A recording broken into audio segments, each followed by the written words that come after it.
The iron man 2। ये कहानी वहीं से शुरू होती है जहां से आयरन मैन की पहली मूवी खत्म हुई थी। मूवी की शुरू होते ही दिखाया जाता है कि टोनी स्टार्क के ही आयरन मैन होने का पता चलने पर गवर्नमेंट उससे उसका आयरन मैन सूट उनको दे देने को कहती है। सरकार उस सूट को देश की सुरक्षा के लिए खतरा बताती है, मगर टोनी ये कह के मना कर देता है कि ऐसी टेक्नोलॉजी सिर्फ उसके पास ही है और अगले लगभग 20 सालों तक ऐसा कोई सूट नहीं बना पाएगा। आगे मूवी में दिखाया जाता है कि रूस के मॉस्को शहर में एक बूढ़ा आदमी मर रहा है और वो आदमी पास्ट में टोनी के पिता हॉवर्ड स्टार्क के साथ काम कर चुका होता है, जिससे उसको भी टोनी के जैसा ही आर्क रिएक्टर बनाने का फॉर्मूला पता होता है। उसकी मौत के बाद इवान उसका बेटा एक वैसा ही आर्क रिएक्टर बनाता है जैसा टोनी स्टार्क के पास होता है। हॉवर्ड स्टार्क के साथ काम करने के बावजूद इवान के पिता के पास कोई अपनी संपत्ति नहीं होती, पैसे नहीं होते, जिसकी वजह से इवान टोनी से इसी बात का बदला लेने के लिए टोनी से भी ज़्यादा लेकिन उसी के जैसा एक पावरफुल सूट तैयार करता है। इधर टोनी अपने काम में बिजी रहने पर पेपर पॉट्स को अपनी कंपनी स्टार्क इंडस्ट्रीज़ का सीईओ बना देता है। सीईओ बनने पर पेपर पॉट्स टोनी के लिए एक असिस्टेंट हायर कर लेती है जिसका नाम नताली रुसमन होता है, मगर नताली का असली नाम जो है वो नताशा रोमनोफ होता है और वो एक सील्ड की एजेंट होती है जैसे कि कोल्सन होता है। अब टोनी मोनाको शहर में एक कार रेस में हिस्सा लेता है। वहीं इवान टोनी को मारने के लिए रेस के बीच में ही टोनी पर हमला कर देता है, मगर पेपर पॉट्स अपने असिस्टेंट हैप्पी को साथ लेकर टोनी को उसका सूट दे देते हैं, जिसकी सहायता से टोनी इवान को हरा देता है और इवान को पुलिस पकड़ लेती है। टोनी इवान का सूट नष्ट कर देता है। इधर जब ये लड़ाई हो रही होती है तभी एक व्यक्ति जिसका नाम जस्टिन हैमर होता है, जो कि आर्मी में वेपन स्पेशलिस्ट होता है, उसकी नज़र इवान पर पड़ती है। क्योंकि हैमर टोनी के जितना इंटेलिजेंट नहीं होता, इसलिए वो टोनी से बहुत जलता है। इधर हैमर इवान को जेल के एक हादसे में मरा हुआ दिखाकर वहाँ से निकालकर अपनी फैक्ट्री ले जाता है और टोनी के सूट से भी एक अच्छा सूट बनाने को कहता है। इवान इस बात के लिए राजी हो जाता है। उधर टोनी की लैब में रोडी उसको बताता है कि रेस वाले हादसे की वजह से सरकार उससे बेहद नाराज है और वो उसको सुधर जाने की सलाह देता है और बताता है कि उसकी वजह से वह सरकार से बचा हुआ है। अगर भविष्य में कोई और हादसा होता है तो सरकार टोनी से उसका आयरन मैन सूट ले लेगी, मगर टोनी अपने बर्थडे पार्टी में नशे की हालत में सूट पहनकर बहुत तोड़फोड़ करता है, जिसके बाद रोडी उसका एक और सूट पहनकर टोनी को रोकता है और उस सूट को लेकर वो आर्मी हेडक्वार्टर चला जाता है। अब अगले दिन टोनी से मिलने एक व्यक्ति आता है जिसका नाम निक फ्यूरी होता है। अब यहाँ निक फ्यूरी सील्ड का डायरेक्टर है। निक फ्यूरी टोनी को उसके साथ काम करने की बात कहता है। आगे हमें ये भी पता चलता है कि दरअसल नताशा को निक फ्यूरी ही टोनी पर नज़र रखने के लिए भेजते हैं।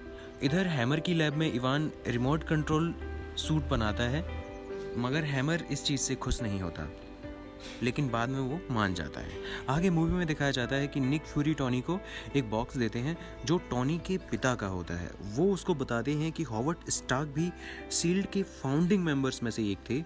इसके बाद वो फिल कोल्सन को टोनी के घर पर ही नज़र रखने के लिए छोड़ देते हैं।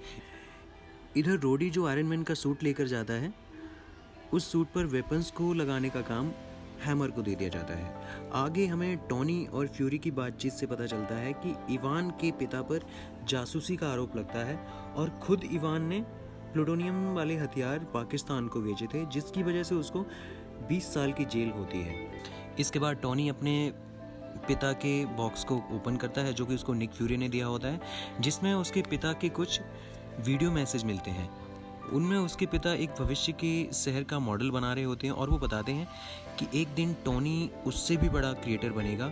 इस मैसेज को देखकर टोनी मोटिवेट हो जाता है। इसके बाद वह पेपर से मिलने उसके ऑफिस जाता है और वहाँ उसे वही मॉडल मिलता है जो उसके पिता ने बनाया हुआ था। वह उसको लैब में लेकर आता है और जार्विस की सहायता से उस मॉडल को देखकर अपने आर्क रिएक्टर को और पावरफुल बना लेता है। आगे मूवी में जब हैमर को ये पता चलता है कि इवान ने सूट अभी तक पूरी तरह तैयार नहीं किए हुए हैं, तो वो इवान को लैब में अपने गार्ड्स की मदद से बंद करवा देता है और वहाँ से एक एक्सपो यानी जहाँ वो अपने सूट सबको दिखाने वाला था वहाँ चला जाता है। इधर इवान लैब में मौजूद गार्ड्स को मारकर टोनी को फ़ोन करता है और उससे बदला लेने की धमकी देता है। इसके बाद टोनी सर्च करता है तो उसको पता चल जाता है कि इवान हैमर के साथ मिला हुआ है।